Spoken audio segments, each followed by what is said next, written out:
Hi friends, welcome to Greenwell channel. இன்றைக்கி நாம் Greenwell சேனலில் பீட்ரூட் சட்னி எப்படி செய்கிறதுன்னு தான் பார்க்க போகிறோம்.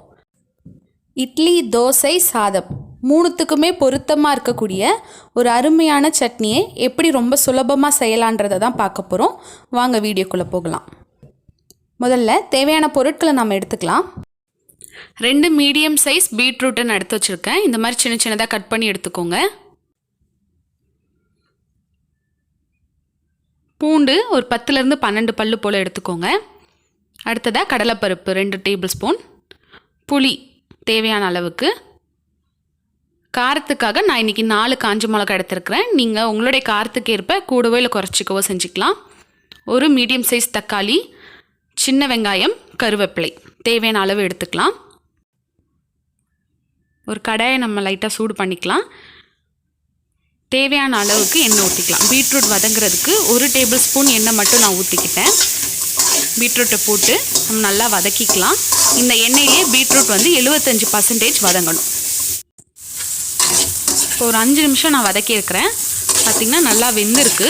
ஒரு 75% வெந்திருக்கு. இந்த சமயத்தில் நம்ம வதக்கி வச்சுருக்கிற இந்த பீட்ரூட்டை நம்ம தனியாக ஒரு தட்டில் கொட்டி வச்சுக்கலாம். இது நல்லா ஆறட்டும். அடுத்ததாக அதே கடாயை நம்ம எடுத்துக்கலாம். மறுபடியும் 1/4 டேபிள் ஸ்பூன் எண்ணெய் ஊற்றிட்டு நம்ம எடுத்து வச்சுருந்த கடலைப்பருப்பை சேர்த்துக்கலாம். இப்போ கடலைப்பருப்பை தீக்காமல் நல்லா ப்ரௌன் கலரில் வர மாதிரி வறுத்தெடுக்கணும்.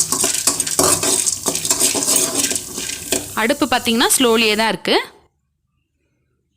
இப்போது 2-3 நிமிஷத்துலேயே நல்லா ப்ரௌன் கலரில் வந்துடுச்சு பாருங்கள். இப்போ இந்த மாதிரி ஆனதுக்கப்புறமா இதையும் நம்ம என்ன பண்ணலான்னா ஒரு தட்டில் போட்டு நல்லா ஆற விடலாம்.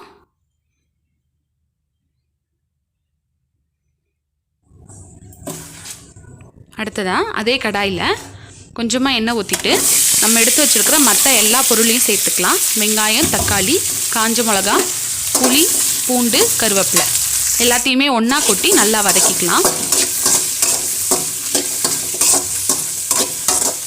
அடுத்ததாக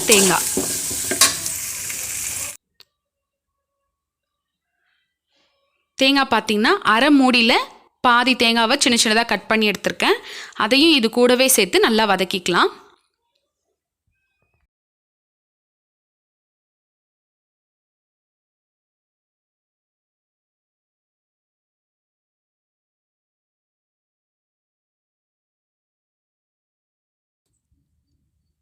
தேவையான அளவுக்கு உப்பு எடுத்துக்கலாம். நான் இன்றைக்கி கல்லுப்பு எடுத்துருக்கிறேன்.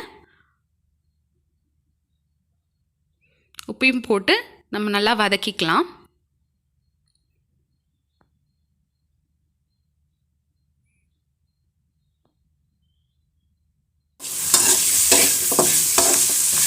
பாருங்க, எல்லாமே நல்லா வதங்கியிருக்கு. நம்ம சட்னி கரைப்போம் இல்லைங்களா, அதே மாதிரி நல்லா வதங்கணும். இப்போ இந்தளவுக்கு வதங்கினதுக்கப்புறமா அடுப்பை ஆஃப் பண்ணிவிட்டு இதையும் அதே தட்டில் கொட்டி வச்சுக்கலாம். கொட்டி எல்லாமே நல்லா ஆற விடலாம். இப்போ எல்லாமே பார்த்திங்கன்னா நல்லா ஆறினதுக்கப்புறமா ஒரு மிக்ஸி ஜாரில் கொஞ்சமாக தண்ணி ஊற்றி இந்த மாதிரி அரைச்சி எடுத்துக்கலாம். பாருங்கள், இந்த மாதிரி அரைச்சி எடுத்துக்கோங்க. பார்த்திங்கன்னா ரொம்ப சுலபமான முறையில் நம்முடைய பீட்ரூட் சட்னி ரெடி ஆயிருச்சு. நீங்களும் இதே மாதிரி உங்கள் வீட்டில் செஞ்சு பார்த்துட்டு எப்படி வந்ததுன்றதை கீழே கமெண்ட்டில் சொல்லுங்கள். நிறைய பேர் பார்த்திங்கன்னா பீட்ரூட்டை விரும்பி சாப்பிட மாட்டாங்க. அப்படிப்பட்டவங்களுக்கு நீங்கள் இந்த மாதிரி செஞ்சு கொடுங்க. ஏன்னா இதில் நம்ம தேங்காய்லாம் சேர்த்துருக்கிறதுனால பீட்ரூட் சுவை தெரியாது. சாதத்தோடு பிசைஞ்சு சாப்பிடும்போது ரொம்ப அருமையாகவே இருக்கும். இட்லி, தோசைக்கு கூட நீங்கள் இதை செஞ்சு சாப்பிட்லாம். இந்த வீடியோ உங்களுக்கு பிடிச்சிருந்ததுன்னா சப்ஸ்கிரைப் பண்ணுங்கள், லைக் பண்ணுங்கள், ஷேர் பண்ணுங்கள்.